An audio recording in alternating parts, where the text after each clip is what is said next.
Depuis le début de la guerre en Ukraine, déclenchée fin février 2022 par la Russie, les Russes et les Biélorusses ont été exclus de la plupart des grands événements sportifs internationaux.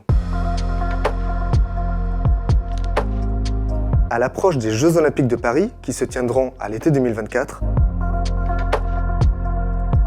le CIO, le Comité international olympique, voudrait réintégrer les Russes sous bannière neutre et à condition qu'ils n'aient pas soutenu activement la guerre en Ukraine. Pour les Ukrainiens et leurs principaux alliés, les pays baltes et les pays du nord de l'Europe, il n'en est pas question. Tous menacent de boycotter la compétition si les Russes y participent. Олімпійський рух і держави-терористи точно не мають перетинатись. Alors oui, les Jeux Olympiques 2024, ça paraît loin, mais les épreuves pour s'y qualifier démarrent très bientôt et vont se dérouler tout au long de l'année 2023. Il est donc urgent de régler cette question épineuse. Mais il faut imaginer quelle image terrible renverrait les Jeux 2024 si la Russie y participait et pas l'Ukraine.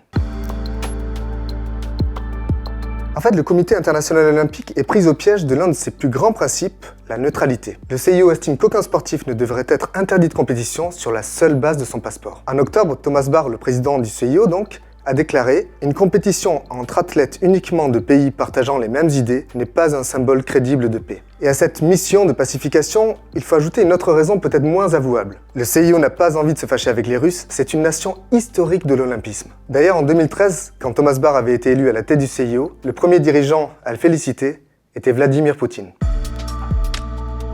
En fait, il y a une vraie question difficile, presque philosophique. Est-ce que les sportifs devraient payer pour les agissements de leurs dirigeants? À cela, Tony Estanguet, le président du comité d'organisation des Jeux 2024, répond que non. Les athlètes ne devraient pas souffrir de décisions qui ne les concernent pas. Quant à Anne Hidalgo, la maire de Paris, où se dérouleront donc les JO, pas évident de comprendre sa position. Fin janvier, elle se prononçait pour la réintégration des Russes sous bannière neutre, avant de changer d'avis 2 semaines plus tard et d'estimer que les bannières neutres n'existent pas vraiment et qu'il serait indécent de voir des Russes participer à cette compétition si la guerre en Ukraine fait toujours rage à ce moment-là. Quant au gouvernement français, on le sent lui aussi mal à l'aise sur le sujet. Emmanuel Macron, pendant la Coupe du Monde au Qatar, avait appelé à ne pas politiser le sport.